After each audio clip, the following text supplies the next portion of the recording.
It's kinda hard to believe that Super Mario Odyssey is almost 4 years old now. I remember being super excited for it even though I couldn't afford a Switch at the time. Now, I've been playing Mario since I was a baby. Mario 64 and Sunshine are games that I still play today. Both of these games offer razor-precise controls and enough mechanical freedom and nuance to keep me coming back. They're also very open games that encourage exploration. Then you got the Galaxy games. Now, these are great games in their own right, but they were also very streamlined and, at least compared to the predecessors, mechanically shallow experiences, in my opinion. I love these games, but that spontaneous, dynamic layer that these games offered was just missing, and that frustrated me. I really wanted to experience that freedom and sense of discovery again, so naturally, Nintendo made these, which are Mario Galaxy, but with a time limit, so I pretty much gave up. I figured, alright, this is how Mario is made now, I guess I'll go play Metal Gears or something. Then came Super Mario Odyssey, and holy shit, this game is amazing. It's definitely my top 3 mainline Mario games now.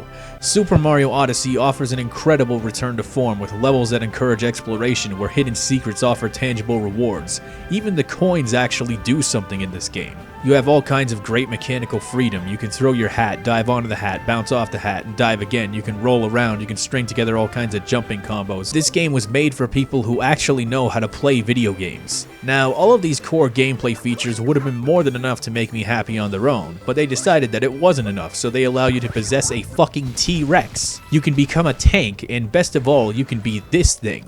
I love this guy. Nintendo as a company is a total dick shit asshole for a great many reasons. Nintendo as a game developer though, they really know what they're doing. The strength of 64 and Sunshine was non-linearity. That idea that even though you entered this mission, you can still just mess around in the open world and see what there is to see and collect all the shiny things. There's no time limits, no forcefully designed levels that railroad you down one path with no opportunity for deviation. The only limit was your own knowledge and application of the mechanics. The Galaxy and 3D games constantly pushed you towards the next attraction and showed you new ideas, which was cool in its own different way. I think the idea with Odyssey was to see if those two things had to be mutually exclusive. Because this game constantly hits you with crazy new ideas and mechanics, yet that never takes away from your ability to walk about the open worlds and do shit on your own terms. That's the beauty of Odyssey. It's getting the best of both worlds. On top of that, Odyssey is constantly throwing in nods to the previous games. When I saw these treasure chests, I knew instantly what the pattern was because I played Mario 64. There's these 8-bit figures everywhere, you got Captain Toad showing up all over the place, there's the beach level where you spray away all its flaming goop, you got the moon level where you jump in low gravity, you have Peach's actual castle with the Mario 64 courtyard inside it. Dude, when I first saw this, I had a heart attack. It was the most profound Ratatouille moment that I had ever had with a video game. You can become low poly Mario from 64, and of course there's the whole jump up superstar sequence, which is just incredible. This is not simply Mario's next video game, it really is a love letter to the entire series in every possible way.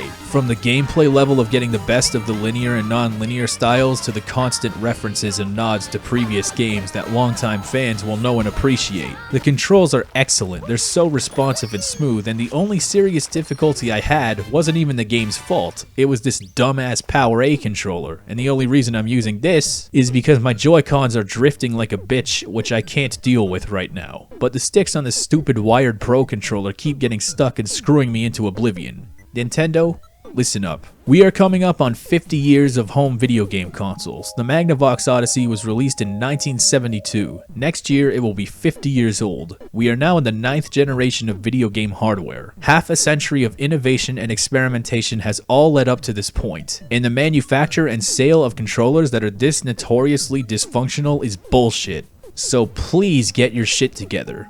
And Power A, you're a third party. The presentation of Mario Odyssey is incredible. The Nintendo Switch is not a supercomputer. You're not going to get any fancy 4K ray tracing, 8x anti-aliasing, 12 teraflops GPU nonsense. But the art style is just so pleasing to look at, and you can't see it because my capture card sucks, but the game is running at a flat 60. Nintendo understands that these kinds of games benefit hugely from 60 FPS, more so than extremely high visual fidelity. But the graphics don't even look heavily compromised either. It's all bright and colorful while looking realistic and highly detailed when it needs to. It's just very fun to look at this game. What really blew my mind was when I got to the moon and Bowser was about to tie the knot with Peach. That gentle ambience with the church bell ringing out in the distance as well as the bright mesmerizing glow of the moon was absolute fucking masterpiece shit. For a game whose story is largely secondary to everything else, these atmospheric details were just ludicrous.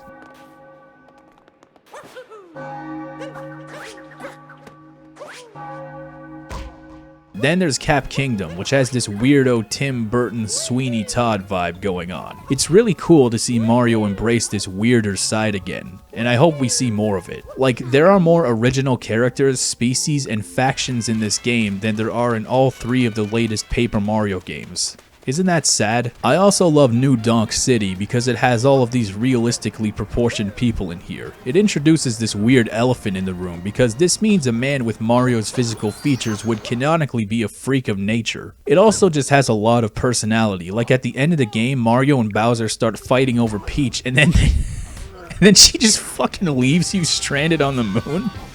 God damn. I was pretty surprised to find out that some people dislike this game.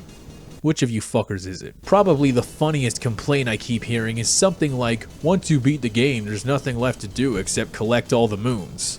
Well, watch me blow your mind, because that describes every 3D Mario. Once you beat Bowser in Galaxy, all that's left is the stars. And then maybe doing the exact same game with Luigi, I don't know. Same shit with Sunshine in 64, why is it suddenly a problem now?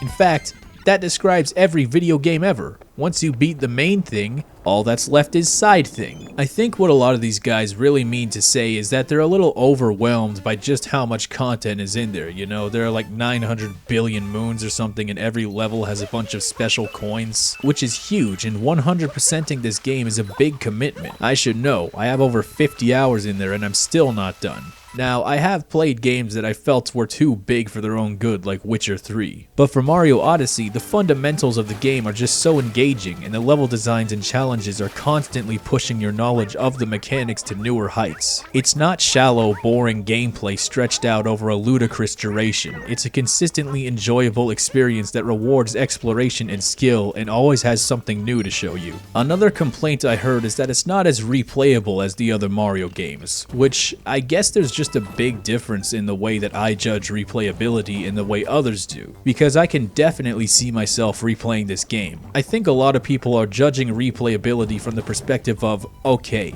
how big of a commitment is it going to be to go back through this game again? Because with the other 3D Marios, a good player who knows the game well can set aside like a day to do an 8-hour long play session to 100% them. With this one, however, it's going to take a little longer than that. On the other hand, I judge replayability by whether or not the core mechanics of the game are fun enough to keep me going, as well as just how much content there is. Secrets, unlockables, challenges. Mario Odyssey offers all of these things in massive quantities. There's a billion different costumes, there's all kinds of secrets to collect and discover, and all the additional challenges. Then Toadette gives you a billion moons in a row for all the achievements you got. Yeah, it's got achievements too. Now, some people might call this filler, and admittedly, some of it is filler, like these shitty minigames where you have to recreate Mario's face from memory. Nintendo, again, listen up. Nobody is buying a $60 Mario game in 2017 to do a Joe Biden dementia clock drawing test, okay? That's not fun. This isn't Mario. And I know that's a huge nitpick, but to be fair, the only real complaints I have with this game are nitpicks. For some reason, 3D Mario games seem to like shoving a bunch of minigames down your throat. In my opinion, Mario is a platformer, and it's for this reason that minigames kind of bother me. Every time these show up, I'm just yelling at the screen, begging the game to just let me get back to the actual fun part that I bought the game for. But considering just how huge this game is, the percentage of time that these minigame type things occupy is really not a massive deal. And some of them are genuinely fun, like this little RC car Mario Kart game and racing the Koopas across the worlds. That shit's dope.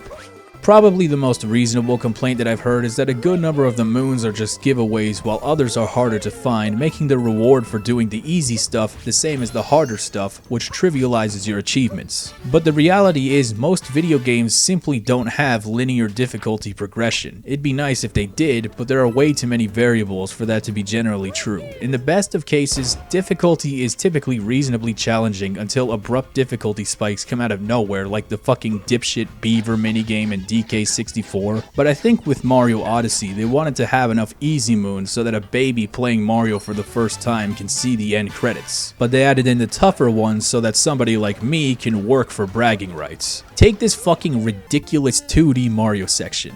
Not only am I using this stupid ass controller, not only does it not let me use a D-pad here, but there's also changing gravity, and also, if you leave the 8-bit area, you fall out and die. That was pretty fun. Remember, Mario is for everyone.